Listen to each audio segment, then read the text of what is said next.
Hello and welcome to the FatBoss Guide to Flamebender Kagraz on Mythic difficulty in the Blackrock Foundry. Yes, and if you like the dogs from the last time, there's more of them. Yeah, there's 4 dogs this time, so that's wonderful. That's pretty much the only changes. But the dogs do interact with other abilities in certain ways, which is what makes this encounter more difficult on Mythic difficulty.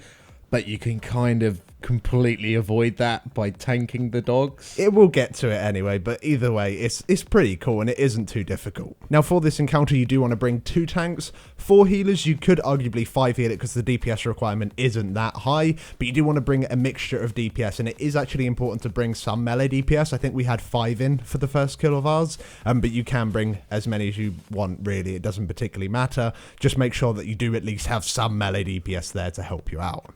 Now the boss still does lava slash, so that's the line, the chain lightning on the floor of evilness. Range, just make sure you are spread out 7 yards, and she does continue to do molten torrent at 25 energy, so either you want to solo it or you want to place it in melee. This is why you want to bring at least 5 melee DPS really, but it's kind of nicer not to have to make range groups to deal with all the lava slashes and you've got all the weapons everywhere and it's generally horrible. Lob it in melee, nice and easy, just as you did on heroic. Now at 50 energy, this is where the new shit kicks in. Instead of 2 dogs, like we said, there are now 4. Now, one of them will be overheated, so this is the one that the tank needs to pick up, and 3 of them will fixate on ranged players. Now, like in Heroic, all of these dogs are linked with the fire chain, and all 4 of them need to die in quick succession due to the rekindle. Now, in Mythic, if one of the fire chains goes over a floating weapon, that weapon will go absolutely mental and will start dealing a huge amount of AoE damage to your raid. So using the kiting tactic that you used on Heroic doesn't really work on Mythic, because especially towards the end of the fight where there's loads of weapons up, if all these weapons do get hit by the chains, you will very, very likely wipe. Now with the weapons, it is important that you do give yourselves as much room as you can in the encounter area. You should have the whole raid spread around the very edge of the room, and each time a weapon comes in, that player will either move to the left or the right, or if there isn't any space left, they'll just move forward. By doing this, you should really reduce the chance that the fire chains, say that a dog does accidentally go out, they still won't go over a weapon because all the weapons are on the outside of the room, as well as kind of just giving you a set space where you know there are no weapons, just in case you need to move for Blazing Radiance or any of that kind of good stuff.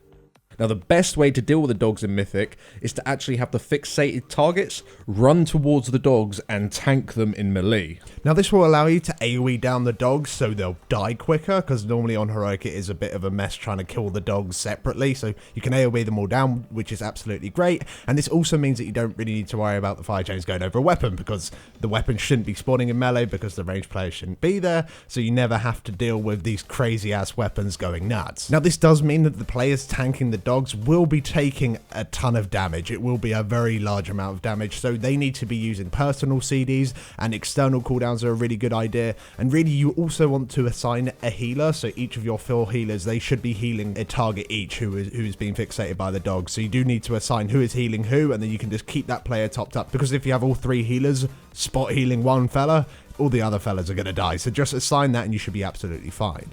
Now, while the dogs are in melee, you need to make sure that you have some sort of AoE slow on them, just so they're not running around all over the place. And of course, when they do eventually change fixate targets, you don't want them running off at the speed of light, because the other players will be at ranged. Ranged, you also want to make sure that you can actually get into melee within a relatively short time, so that if you do actually get the fixate, the dogs will remain in melee. One quick thing to note, as soon as your fixate has ended, and the dogs are still alive, it's very, very important that you move out straight away. While you are fixated, Lava Slash and the Molten Torrent cannot hit you.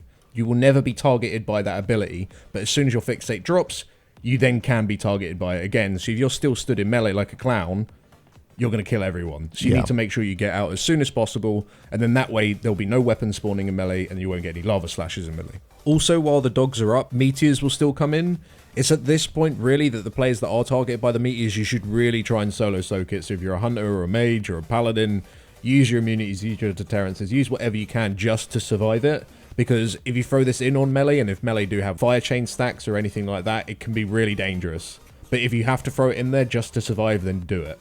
Now, while this is going on, melee DPS are going to have a pretty rough time, to be honest, because you have 4 dogs with like a loaded lines going everywhere, and you probably have some lava lash lines all over the floor, which just makes it very, very difficult for you. You're going to be taking damage. It is very important that you try to minimize the amount of damage you take from the chains, as healers pretty much cannot heal you. They will be spamming the fixated targets. So position yourself in such a way that you can AoE the dogs while not getting hit by the chains, and obviously not getting hit by any of the lava slash lines roll on the floor. Now, as long as you can do this, you should be able to kill the dogs off relatively quickly. You should be able to do it within like 1 or 2 fixates, and the overheated dog shouldn't really change. And if it does change, then it will just swap with one of the other overheated dogs. It doesn't swap and all 3 suddenly turn into overheated dogs or anything like that. They just kind of rotate around. But dogs should die off relatively quickly, and none of the weapons should go absolutely crazy, which is wonderful. When Blazing Radiance does kick in at 75 energy, it's very likely that the dogs are probably dead by this point, so you don't really need to worry about it too much. Just make sure you're not hitting other targets, just like you did in Heroic. And at 100 energy, you will have Firestorm. When Firestorm actually kicks in, it's very likely that there'll be 2 targets still with Blazing Radiance. Those guys need to either be spot healed or they need to use some personal cooldown, while everyone else just stacks underneath the boss and you just use all your normal healing cooldowns. It's a good idea to not use any damage reductions, because really you should be using them for the dogs. So Spirit Link or Barrier, you should really be using those for the dogs rather than the Firestorm itself. Just use all your output CDs there. So use your Tranks, your Healing Tide Totems, your Revivals, all that kind of nice stuff.